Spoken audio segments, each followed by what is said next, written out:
അക്ഷരങ്ങളുടെ മഹാമേളയ്ക്ക് ഷാർജയിൽ തിരിതെളിഞ്ഞിരിക്കുകയാണ് 16ാമത് കുട്ടികളുടെ വായനോത്സവത്തിന്. ഏറെ വിസ്മയ കാഴ്ചകളാണ് ഇത്തവണത്തെ വായനോത്സവത്തിൽ ഒരുക്കിയിരിക്കുന്നത്. വായനോത്സവ നഗരിയിലുള്ള ഷെർലക് ഹോംസ് മ്യൂസിയം ഒന്ന് കാണേണ്ടത് തന്നെയാണ്.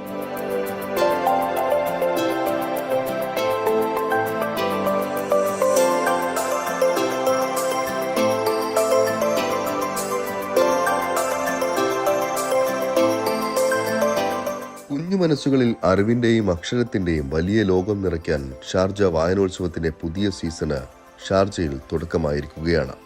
ഷാർജ എക്സ്പോ സെന്ററിലെ ഹാളുകളിൽ കുരുന്നുകൾക്കായി പുസ്തകങ്ങൾ കാത്തിരിക്കുകയാണ്. വായനോത്സവത്തിന്റെ 16ാമത് പതിപ്പാണ് തുടക്കമായിരിക്കുന്നത്. പുതിയ പതിപ്പ് സുപ്രീം കൗൺസിൽ അംഗവും ഷാർജ ഭരണാധികാരിയുമായ Sheikh doctor Sultan bin Muhammad al Qasimi ഉദ്ഘാടനം ചെയ്തു. ഷാർജ എക്സ്പോ സെന്ററിൽ നടന്ന ചടങ്ങിൽ ഉപഭരണാധികാരി Sheikh Sultan bin Ahmed al Qasimi, Sharjah book authority chairperson Sheikh Bodour al Qasimi, ആരോഗ്യ രോഗപ്രതിരോധ മന്ത്രി Abdul Rahman bin Muhammad al Owais, ഈജിപ്തിലെ സാംസ്കാരിക മന്ത്രി ഡോക്ടർ അഹമ്മദ് ഫൗദ് ഹാനോ, ഷാർജയിലെ പ്രമുഖ സാംസ്കാരിക വിദ്യാഭ്യാസ സ്ഥാപനങ്ങളുടെ തലവന്മാരും എഴുത്തുകാരും ബാലസാഹിത്യത്തിലെ വിദഗ്ധർ എന്നിവരും ചടങ്ങിൽ പങ്കെടുത്തു. കുട്ടികളുടെ വിവിധ കലാപരിപാടികളും അരങ്ങേറിയിരുന്നു. ഉദ്ഘാടന ചടങ്ങിന് ശേഷം 22 രാജ്യങ്ങളിൽ നിന്നുള്ള 122 അറബ് അന്താരാഷ്ട്ര പ്രസാധകരുടെ പവലിനുകൾ ഭരണാധികാരി സന്ദർശിച്ചു. ഏറെ വിസ്മയ കാഴ്ചകളാണ് പുതിയ പതിപ്പിൽ ഒരുക്കിയിരിക്കുന്നത്. ലോകത്തിലെ വിവിധയിടങ്ങളിലെ പ്രസാധകർ ഒരൊറ്റ മേൽക്കൂരയ്ക്ക് കീഴെ സമ്മേളിക്കുന്ന കുട്ടികൾക്കായുള്ള ലോകത്തിലെ ഏറ്റവും വലിയ പുസ്തകോത്സവങ്ങളിൽ ഒന്നാണ് പുരോഗമിക്കുന്നത്. ഓരോ തവണയും മേളയിലെ കുട്ടികളുടെ പങ്കാളിത്തം അത്ഭുതപ്പെടുത്തുന്നതാണെന്ന് മേളയ്ക്കെത്തിയ പ്രസാധകർ അഭിപ്രായപ്പെട്ടു.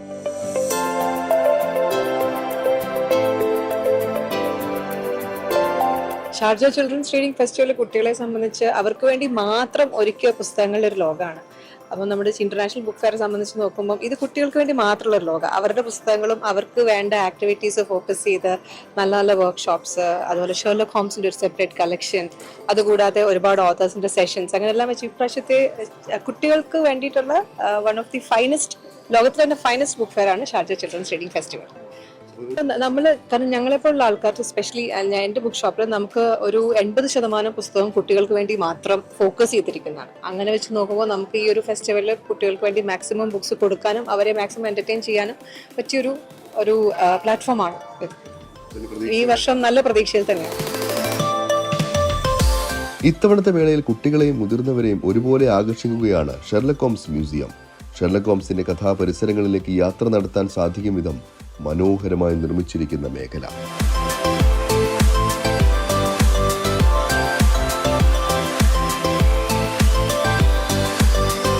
221B Sherlock Holmes. ഈ ഒരു അഡ്രസ് അറിയാത്ത വായനക്കാർ കുറവായിരിക്കും. ഒരു സാങ്കല്പിക കഥാപാത്രത്തിന് എത്രത്തോളം ഉയരത്തിലെത്താം എന്നതിന്റെ ഉദാഹരണമാണ് ഷെർലക് ഹോംസ്. ഒരുപക്ഷെ എഴുത്തുകാരനായ സർ ആർതർ കോണൻ ഡോയലിനേക്കാൾ ഉയരെ പറന്ന കഥാപാത്രം.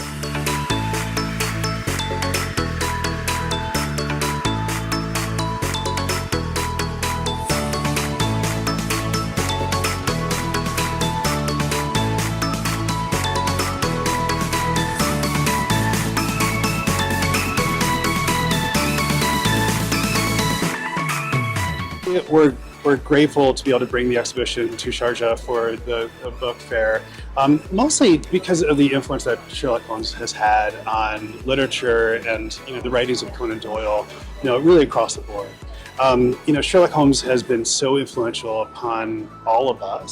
It even affects our language, and we use Sherlock as a way to define a detective. But we also see that his use of the scientific method is universal, and we see so many these superheroes, right, that are out there, and superheroes have these sort of fictional powers, but Sherlock Holmes has the power of observation. He has the power of science. You can actually do it, and these books have inspired so many people to do that, whether they go into forensic science or whether they go into science in general, or maybe they go into art, or maybe they go into anything else. But if you're able to take a question, apply Sherlock Holmes' method to that question, you can eventually get to the truth.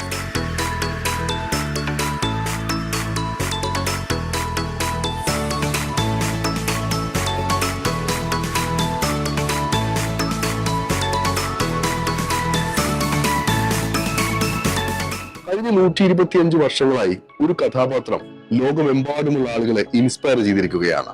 അതാണ് Sherlock Holmes. ഒരുപക്ഷെ ഒരു സാങ്കല്പിക കഥാപാത്രത്തിന് എത്രത്തോളം ഉയരങ്ങളിൽ എത്താമോ അതിന് കൃത്യമായ ഉദാഹരണമാണ് ഷെർലക് ഹോംസ് എന്ന് നമുക്ക് വേണമെങ്കിൽ പറയാം.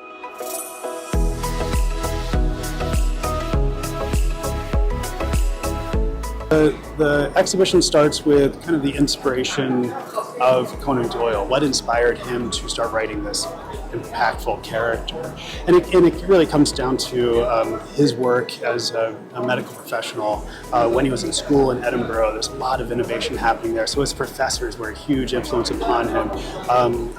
Joseph Bell was one of the leading influences, and he recognized that. So we talk about those influences upon Conan Doyle. We also talk about the scientific innovations that were happening in the 1880s, the late 19th century.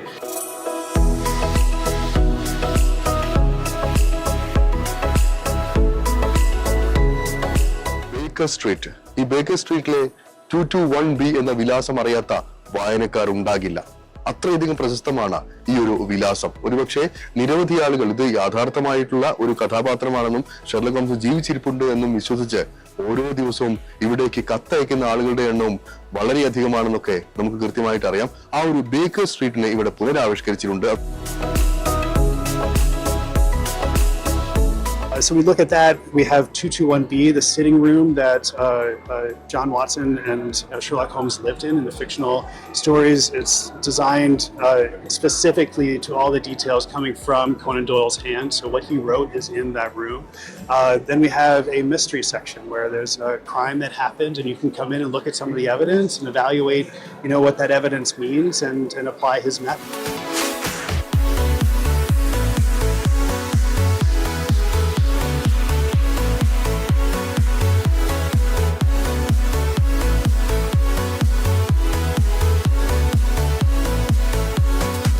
തുടക്കം മുതൽ പലയിടങ്ങളായി ഒരുക്കി വെച്ചിരിക്കുന്ന തുമ്പുകൾ ചേർത്ത് വെച്ച് ഒരു കുറ്റകൃത്യം തെളിയിക്കുക എന്ന രസകരമായ ഒരു ആക്ടിവിറ്റിയും കുട്ടികൾക്കായി ഇവർ ഇവിടെ ഒരുക്കിയിട്ടുണ്ട്. കുട്ടികളെല്ലാം ആവേശത്തോടെയാണ് ഈ ഒരു കളിയിൽ ഇവിടെ പങ്കാളിയാവുന്നത്.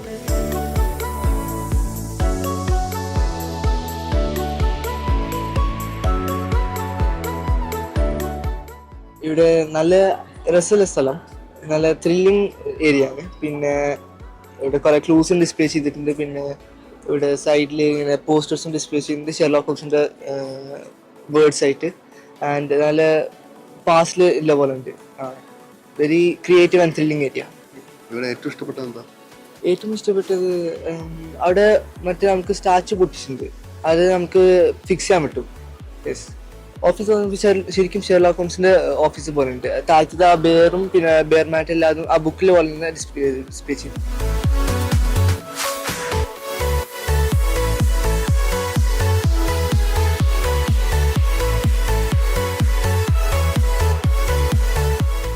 And then finally, in this gallery, we have some of the impact that Conan Doyle and his characters have had on the rest of the world over the last century plus.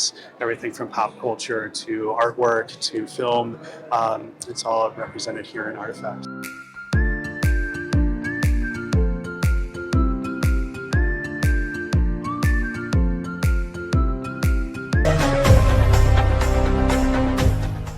സർവ്വമേഖലകളിലും artificial intelligence ഇന്ന് സാധാരണ കാഴ്ചയാണ്.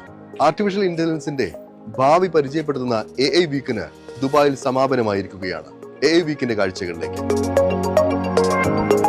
ലോകത്തിലെ AI ഭീമന്മാരെല്ലാം ഒരുമിച്ച് അണിനിരുന്ന മഹാമേളയ്ക്കാണ് ദുബായിൽ കൊടിയിറങ്ങിയിരിക്കുന്നത്.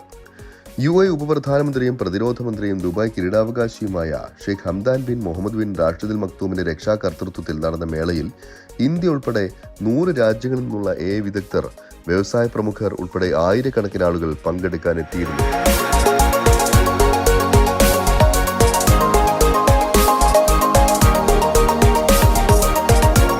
സർക്കാർ സേവനങ്ങളിലും വ്യവസായ രംഗത്തും AI-യുടെ ഉപയോഗം വർദ്ധിപ്പിക്കുക എന്ന ലക്ഷ്യത്തോടെ നിരവധി സെഷനുകളാണ് പരിപാടിയുടെ ഭാഗമായി നടന്നത്.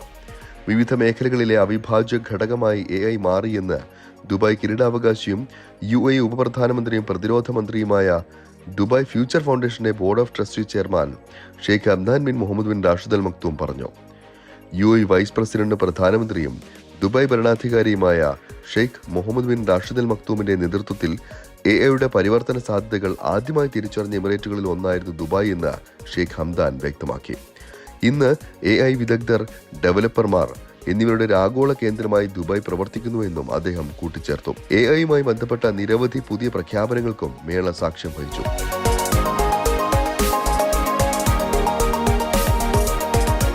എമിറേറ്റിലെ തൊഴിലിടങ്ങളിൽ AI സാക്ഷരത ലക്ഷ്യമിട്ട് ആവിഷ്കരിച്ച പുതിയ പദ്ധതിയായിരുന്നു അതിൽ പ്രധാനം. അലീഫ് എന്ന പേരിൽ അറിയപ്പെടുന്ന സംരംഭത്തിന് ദുബായ് ഹെൽത്താണ് ചുക്കാൻ പിടിക്കുക. ദുബായ് കിരീടാവകാശി ഷെയ്ഖ് ഹംദാന്റെ സാന്നിധ്യത്തിൽ തന്നെയായിരുന്നു അലീഫിന്റെയും പ്രഖ്യാപനം. പശ്ചിമേഷ്യ, വടക്കൻ ആഫ്രിക്ക മേഖലയിൽ ആദ്യമായാണ് ഇത്തരമൊരു സംരംഭം അവതരിപ്പിക്കുന്നത്. ആരോഗ്യം, വിദ്യാഭ്യാസം, ഗവേഷണം എന്നീ മേഖലകളിലാകും അലീഫിന്റെ ആദ്യഘട്ട പ്രവർത്തനം. പിന്നീട് മറ്റു മേഖലകളിലേക്ക് കൂടി വ്യാപിപ്പിക്കും. അലിഫിന് കീഴിൽ AI വിഷയമാകുന്ന വിവിധ ഓൺലൈൻ കോഴ്സുകളും ഉണ്ടാകും. അലിഫിന് പുറമെ AI-യിൽ PhD പ്രോഗ്രാമും AI വീക്കിൽ പ്രഖ്യാപിക്കപ്പെട്ടു. യൂണിവേഴ്സിറ്റി ഓഫ് ബർമിംഗ്ഹാമിന്റേതാണ് ഗവേഷണ പദ്ധതി. നിർമ്മിത ബുദ്ധിയെക്കുറിച്ചുള്ള അവബോധം വളർത്തുന്നതിനും തൊഴിലിൽ AI സങ്കേതങ്ങളുടെ ഉപയോഗം വർദ്ധിപ്പിക്കുന്നതിനുമാണ് ആർട്ടിഫിഷ്യൽ ഇന്റലിജൻസ് ലിറ്റററി ഫ്രെയിംവർക്ക് അഥവാ അലിഫ് എന്ന പേരിലുള്ള സംരംഭത്തിന് തുടക്കം കുറിക്കുന്നത്. അതിനിടെ ദുബായ് അന്താരാഷ്ട്ര വിമാനത്താവളത്തിലെ യാത്രക്കാർക്ക് കൂടുതൽ സൗകര്യവും വേഗതയും ഉറപ്പാക്കുന്ന ഒരു പുതിയ യാത്രാ സംവിധാനവും AI വീക്കിൽ പ്രഖ്യാപിച്ചു. അൺലിമിറ്റഡ് സ്മാർട്ട് ട്രാവൽ എന്ന് പേരിട്ടിരിക്കുന്ന നൂതന പാസ്പോർട്ട് നിയന്ത്രണ സംവിധാനം തിരഞ്ഞെടുത്ത യാത്രക്കാർക്ക് യാതൊരുവിധ കാത്തിരിപ്പുമില്ലാതെ എമിഗ്രേഷൻ നടപടികൾ പൂർത്തിയാക്കാൻ സഹായിക്കുന്ന തരത്തിലാണ് അവതരിപ്പിച്ചിരിക്കുന്നത്. GDRFA സംഘടിപ്പിച്ചു വരുന്ന AI കോൺഫറൻസിൽ director general lieutenant general Mohammed Ahmed al മറിയാണ് സുപ്രധാന പ്രഖ്യാപനം നടത്തിയത്. ആദ്യഘട്ടത്തിൽ ടെർമിനൽ 3-ലെ ഫസ്റ്റ് ബിസിനസ് ക്ലാസ് ലോഞ്ചുകളിലാണ് ഈ അത്യാധുനിക സംരംഭം ആരംഭിച്ചിരിക്കുന്നത്. GDRFA വിവരങ്ങളനുസരിച്ച് അത്യാധുനിക ആർട്ടിഫിഷ്യൽ ഇന്റലിജൻസ് സാങ്കേതികവിദ്യ ഉപയോഗിച്ച് മുഖം തിരിച്ചറിയുകയും വ്യക്തിഗത വിവരങ്ങൾ തത്സമയം ഉറപ്പുവരുത്തുകയും ചെയ്യുന്ന നൂതന സംവിധാനമാണ് അൺലിമിറ്റഡ് ട്രാവൽ.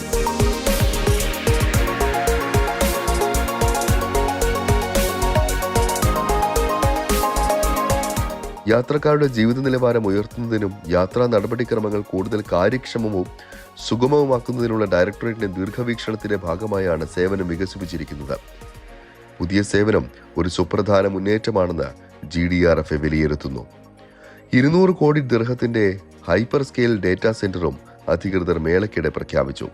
മൈക്രോസോഫ്റ്റുമായി സഹകരിച്ച് UAE പ്രമുഖ ടെലികമ്മ്യൂണിക്കേഷൻ ഡിജിറ്റൽ സേവന ദാതാക്കളായ du hyperscale data centre വികസിപ്പിക്കുകയും പ്രവർത്തിപ്പിക്കുകയും ചെയ്യും.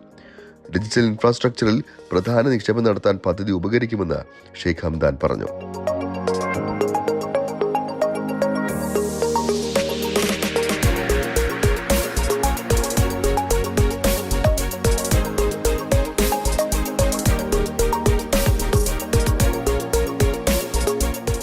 ഡേറ്റ ഭാവിയുടെ സമ്പത്തും സാങ്കേതിക പുരോഗതിയുടെ അടിത്തറയുമാണെന്നും അദ്ദേഹം കൂട്ടിച്ചേർത്തു. അതോടൊപ്പം ദുബായിലെ എല്ലാ സർക്കാർ സ്ഥാപനങ്ങളിലും ഒരു ചീഫ് ആർട്ടിഫിഷ്യൽ ഇന്റലിജൻസ് ഓഫീസറെ നിയമിക്കുക എന്നിവയുൾപ്പെടെ സുപ്രധാന തീരുമാനങ്ങളും മേളയിൽ കൈക്കൊണ്ടു.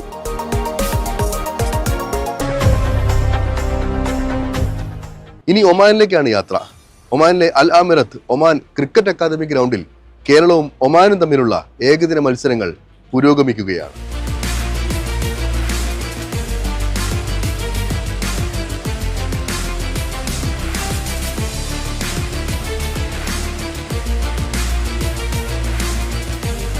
കേരളം ഒമാൻ ഏകദിന മത്സരങ്ങൾക്ക് തുടക്കമായിരിക്കുകയാണ്. അൽ അമിറാത്തിലെ ഒമാൻ ക്രിക്കറ്റ് അക്കാദമി ഗ്രൗണ്ടിലാണ് മത്സരങ്ങൾ നടക്കുന്നത്. 4 മത്സരങ്ങളടങ്ങിയ പരമ്പര പകലും രാത്രിയുമായിട്ടാണ് നടക്കുന്നത്. വരാനിരിക്കുന്ന സീസണ് മുന്നോടിയായിട്ടാണ് ICC റാങ്കിങ്ങിലുള്ള ഒരു ദേശീയ ടീമിനെ നേരിടാനായി കേരളം ഒമാനിൽ എത്തിയിരിക്കുന്നത്. പരിശീലന മത്സരങ്ങളിൽ പങ്കെടുക്കുന്ന 16 അംഗ ടീമിനെ കേരള ക്രിക്കറ്റ് അസോസിയേഷൻ ദിവസങ്ങൾക്ക് മുൻപ് തന്നെ പ്രഖ്യാപിച്ചിരുന്നു. വിക്കറ്റ് കീപ്പർ ബാറ്റ്സ്മാൻ മുഹമ്മദ് അസറുദ്ദീനാണ് ടീമിനെ നയിക്കുന്നത്. കഴിഞ്ഞ രഞ്ജി സീസണിൽ തകർപ്പൻ ഫോമിലായിരുന്നു കേരള ടീം.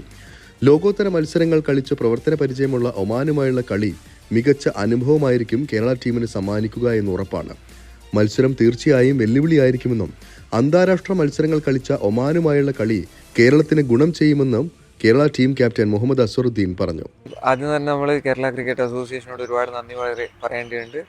കാരണം നല്ലൊരു എക്സ്പോഷറാണ്. വിജയ സാറേക്ക് മുമ്പ് 4 നല്ലൊരു വൺ ഡേ മാച്ചസാണ് കിട്ടാൻ പോകുന്നത്. അപ്പം ടീം കോമ്പിനേഷനും പിന്നെ എന്താ പറയുക ആ ഒരു എക്സ്പീരിയൻസും എല്ലാം കൊണ്ട് നല്ലതാണ്.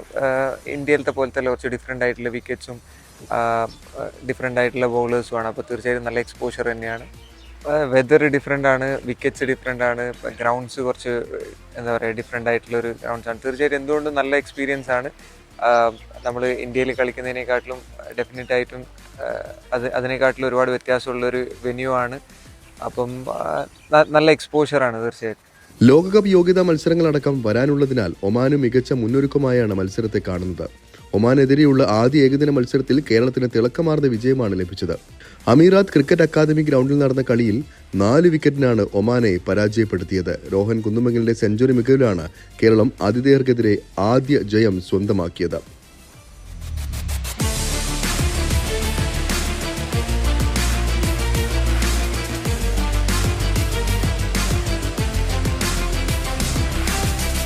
First of all, thank you so much to the Kerala Cricket Association for coming down to Oman, playing crucial games with us, and it is a preparation camp for us for the USA tour, which we're going to play in the next month.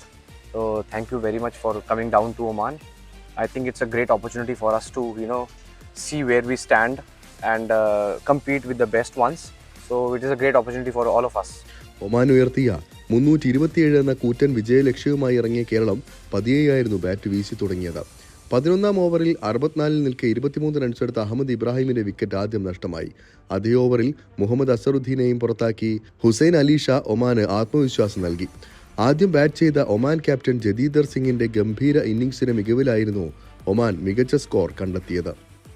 This is the first time that we are playing Kerala, which is one of the strongest sides in India. They have come to the Ranji Trophy final. To reach the Ranji Trophy final, it is not easy.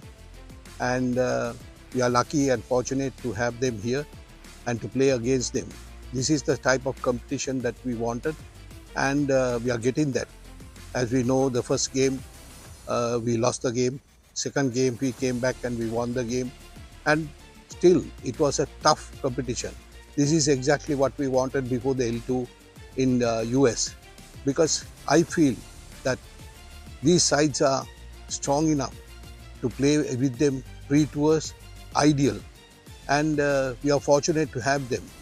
And on behalf of Oman Cricket, I would like to thank Kerala Cricket Association for coming and giving us the opportunity to play against them. കേരളത്തിന് വേണ്ടി നദീഷും Eden apple ടോമും 4 wicket വീതമാണ് വീഴ്ത്തിയത്. ബിജു നാരായണനും അഹമ്മദ് ഇമ്രാനും ഓരോ വിക്കറ്റും വീഴ്ത്തി. Toss നേടിയ കേരളം ഒമാനെ ബാറ്റിംഗിന് അയക്കുകയായിരുന്നു. ഒമാനെതിരെയുള്ള 2ാം ഏകദിന മത്സരത്തിൽ കേരളത്തിന് തോൽവിയാണ്.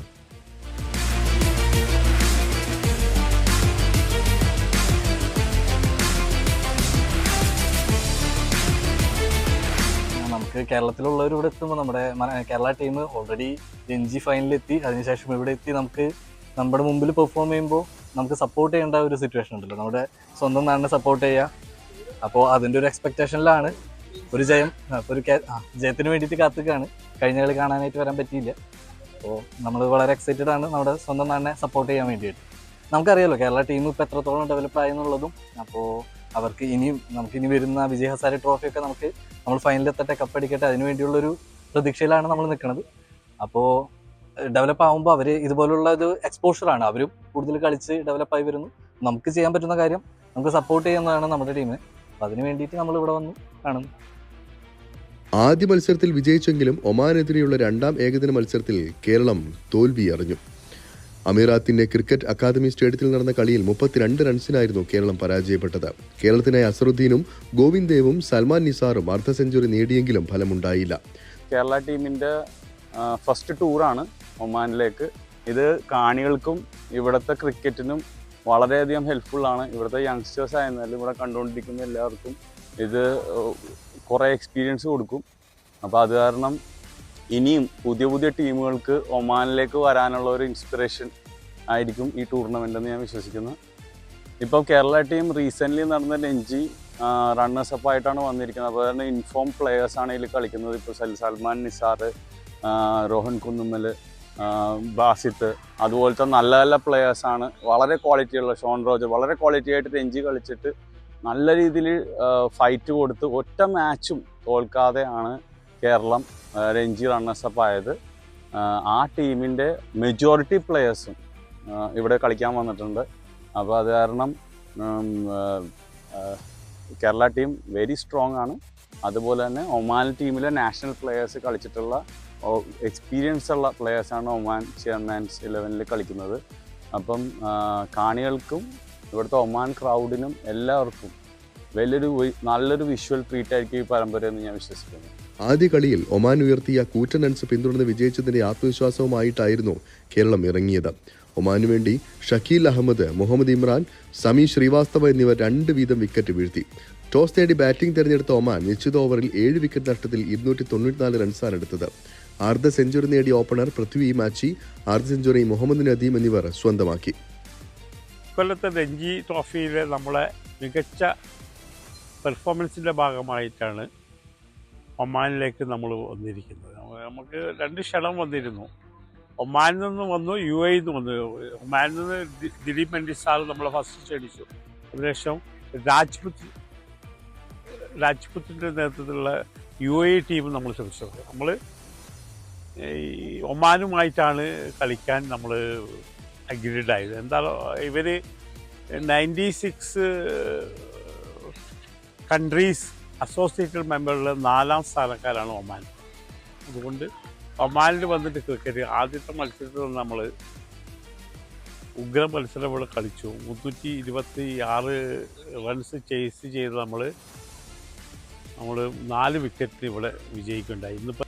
നമ്മളിപ്പോൾ 16 ദിവസത്തെ ഉഗ്രൻ ക്യാമ്പ് വയനാട്ടിൽ വെച്ച് നടന്ന ഉഗ്രൻ ക്യാമ്പ് കഴിഞ്ഞിട്ടാണ് രഞ്ജി ട്രോഫിക്ക് ശേഷം ഇവിടെ എത്തിയിരിക്കുന്നത്. നമ്മളിപ്പം ഇത് വൈറ്റ് ബോൾ നമ്മൾ ഇപ്പോൾ വിജയ് ഹസാര ട്രോഫീൻ്റെ മുമ്പിലുള്ള എക്സ്പോഷറാണ് നമുക്ക്. അപ്പോൾ ഇത് നമുക്ക് വലിയൊരു ആത്മവിശ്വാസം പകരും അടുത്ത ബാറ്റിൽ.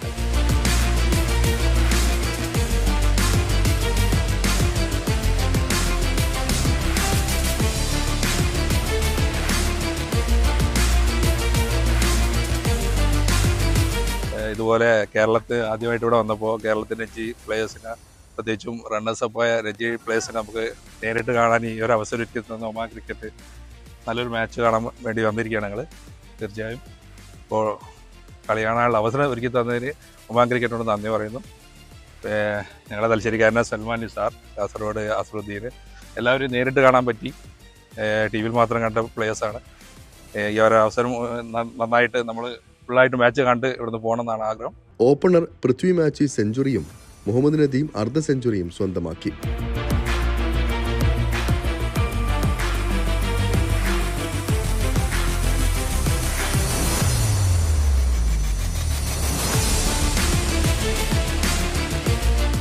അറേബ്യൻ ദിസ് വീക്കിന്റെ ഈ ഒരു അധ്യായം ഇവിടെ പൂർണ്ണമാവുകയാണ്. അറേബ്യൻ നാടുകളിലെ കൂടുതൽ കൗതുക കാഴ്ചകളും വിശേഷങ്ങളുമായി അറേബ്യൻ ദിസ് വീക്ക് അടുത്തയാഴ്ച ഇതേ സമയം ഇതേ ദിവസം. നമസ്കാരം.